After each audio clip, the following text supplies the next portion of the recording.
a TED Talk from my iPhone. It's about 17 minutes long.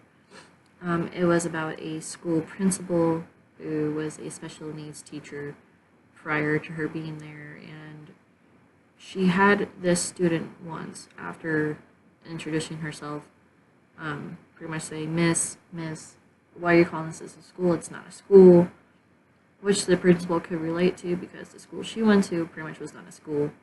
Um, there was unused materials, it was very unsanitary, and she went by three slogans pretty much. The first one was, if you lead, lead. So pretty much take charge in your classroom, charge of your school if you were to be a principal one day, charge of your coach or your team, all that sorts of stuff. Then the second one was, so what, now what? This one was based off of made up excuses that the staff had, and some of the students were very illiterate and didn't know much algebra. After the immediate time that they needed, test scores went up about 171% in algebra and 107% in literacy, which is a lot. And then her third slogan was, if nobody told you that they loved you today, know that I do and I always will, which that one really got to me. Because not very many students have families. Most of them are alone or in poverty, and then there's students that are parents themselves. So she wanted to make sure that her students knew that she loved them, which, like I said, that really got to me.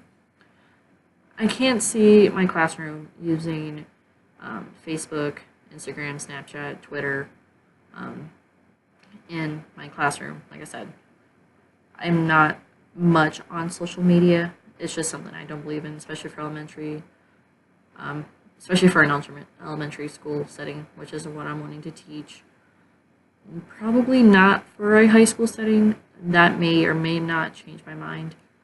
Don't know yet. I see them being a distraction. I really do. YouTube, on the other hand, I can see that being an instructional thing. Because the school I came from, we had a competitive marching band, so we would use YouTube or videos as ways to see where we were off, what could we have done better, stuff like that. So I can see myself using probably YouTube. The cloud-based social media networking, or bookmarking, I should say, I used Diagi, or not Diagi, sorry, Diigo, Diigo. That's what I used. Didn't really like it because you had to upload your own document and then tag it. Didn't like it, really. Sorry. Maybe later on down the road. Just not really seeing it. No. And I'm gonna be bluntly honest here. I did not watch that WESH lecture. Oops. I got busy this weekend. I went out of town longer than I probably should have. Work, which I know that some people are gonna think these excuses. They are not excuses. I just apparently did not manage my time wisely and had to knock out the WESH lecture. Other than that, I can see myself probably emailing my parent or the parents of the students that I would have. Can't see myself using anything other than that. Hope you enjoyed.